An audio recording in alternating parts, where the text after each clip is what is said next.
बोलिए वृंदावन बिहारी लाल की जय। सतगुरुदेव महाराज की जय।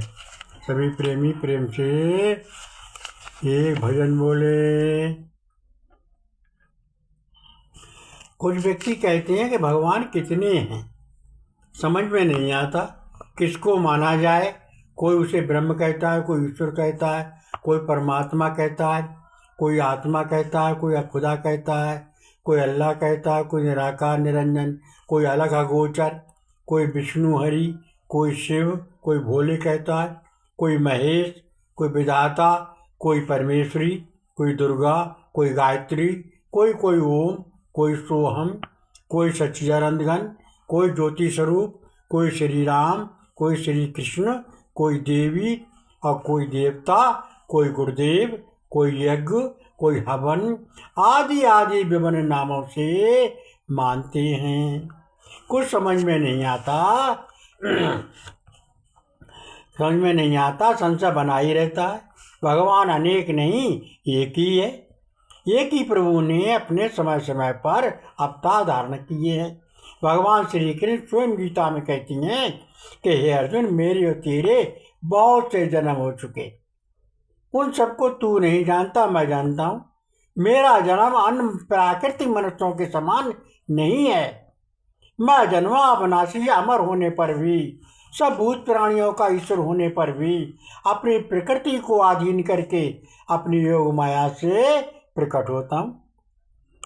मेरा जन्म व कर्म दिव्य अलौकिक होते हैं। मैं अपने योग माया में छिपा हुआ होने से ये साधारण मानव मुझे अन्य प्राणियों के समान जन्मने और मरने वाला समझता है। मेरी कृपा बिना मुझे जान ही नहीं सकते। ठीक ऐसे ही भगवान लीला को भगवान ही जाने। इसलिए याद रखिए कि भगवान एक है, उसके नाम रूप अनेक हैं। वो एक होते हुए भी अनेक और वो अनेक होते हुए भी एक है। वो समय समय पर एक ही समय पर कई रूप बना सकता है। वो सर्वशक्तिमान है, सब कुछ करने में समर्थ है। अपने मन में संशय निकाल दो। भगवान का जो नाम रूप आपको अच्छा लगता है, जो आप वो से आप मानिए, अन्य सबका सम्मान कीजिए। सुमन अपने इष्टदेव का करिए, साकार निराकार को अलग अलग न मानिए। वह एक है, उसे न साकार बनते देख और उसे न निराकार बनते हुए देर। वो सर्वशक्तिमान है, सब गुण संपन्न है, सब जगह चराचर में भाव अनुसार रम रहा है। वह श्री कृष्ण तो आपके भाव में है। भाव पवित्र हो गया है। भाव पवित्र कीजिए, समभाव, समदृष्टि, सम विचार, सम ज्ञान उत्पन्न कीजिए और सतगुरुदेव से ज्ञान लेकर प्रभु का प्रेम से शरण लेकर प्रभु रहकर विनय प्रार्थना कीजिए। सब कुछ प्रभु का मानकर शुभ शुभ शुभाशुभ कर्म शुभाशुभ फल प्रभु के अर्पण कीजिए। प्रभु पर दृढ़ विश्वास करके प्रभु का एकमात्र सहारा लेकर श्वासों में नाम का सुमरन कीजिए। नाम की कमाई कीजिए। नाम धन सबसे बड़ा है। श्री कृष्ण की अनन्य भक्ति सबसे बड़ी है। सबसे सम्मान बुद्धि बन जाएगी, तभी कल्याण संभव है। थोड़ी थोड़ी देर में कहते रहिए कि हे प्रभु, मैं आपको कभी ना भूलूं। आपकी चरणों में मेरी प्रति सदा बनी रहे। आपकी कृपा सेवक पर सदा बनी रहे। ऐसे बार बार उन्हें प्रार्थना करो। भगवान का नाम लेते रहो, भगवान का सुमरन भजन करते रहो। भगवान का नाम लो, भगवान का भजन करो। कभी ये ना सोचो कि भगवान अनेक है। भगवान अनेक नहीं, एक से अनेक बन जाते हैं, अनेक से एक बन जाते हैं। वो सर्वशक्तिमान है, सब कुछ करने में समर्थ है। सभी प्रेमी प्रेम से एक भजन बोलें। मान लो कहना मारा, भजन कर लो श्याम का। मान लो कहना हमारा, भजन कर लो श्याम का। प्रेम से सुमरन करो अपने प्यारे श्याम का। क्या पता मानव जन्म फिर मिला या ना मिला। गुरुदेव का गुरु ज्ञान भी फिर मिला या ना मिला। अब समय कर लो भजन मन से अपने श्याम का। मान लो कहना मारा भजन कर लो श्याम का। क्षण भंगुर ये है तन इसकी कुछ पता नहीं। कब ये हंस उड़ो चले इसकी कुछ पता नहीं। अब समय खो नहीं सुमरन कर ले श्याम का। मान लो कहना हमारा भजन कर लो श्याम का। राम कृष्ण दास तुम क्यों अभी हो सो रहे। राम कृष्ण दास तुम क्यों अभी हो सो रहे। नाम सुमुरन कृष्ण का क्यों अभी ना कर रहे। नाम धन सबसे बड़ा है सत्संग कर लो श्याम का। मान लो कहना हमारा भजन कर लो श्याम का। तन ये माटी में मिलेगा राख सब हो जाएगी। कोई ना तेरा बनेगा घास भी आएगी। नाम से भव पार होगा नाम से भव पार होगा। नाम भज घन श्याम का। मान लो कहना हमारा भजन कर लो श्याम का। सभी प्रेमी प्रेम से कीर्तन बोले।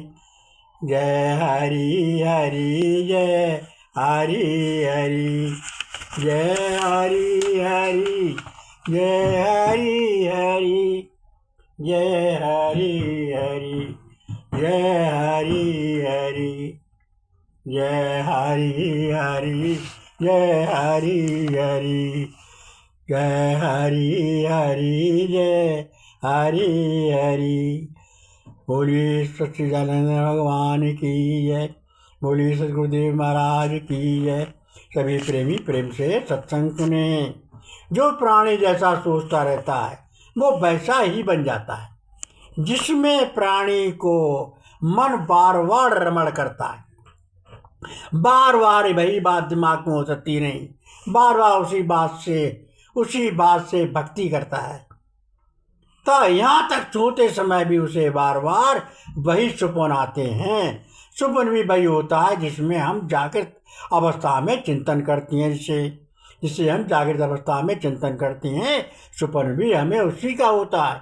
सुपन हमारे भाव का ही तो प्रतिफल है। जैसा जिस प्राणी का भाव होगा उसका वैसा ही कर्म होगा, और जिसका जैसा ही कर्म होगा उसका वैसा ही फल होगा। किसी कार्य को, किसी भाव को, किसी विचार को, अशुभ को बार बार चिंतन नहीं करना चाहिए। बार बार चिंतन करने से चिंता बन जाती है। चिंता जीवित प्राणी को खा जाती है और चिता मुर्दे को खाती है। ये कहावत है कि जय संगत बैठिए वैसी उपजय बुद्ध, अर्थात संगत प्राणी के बनने बिगड़ने में सहायक होती है। संपूर्ण संगत प्राणी मात्र को ही संगत नहीं, संगत कई प्रकार की होती है। संगत कई प्रकार की होती है। पहली संगत प्राणी की, संगत वस्तु की, संगत भाव की, संगत विचार की, संगत गुणों की, संगत अवगुणों की, संगत माया की, संगत त्याग की, संगत संतों की, संगत कुसंगों की, संगत बहुत प्रकार की है।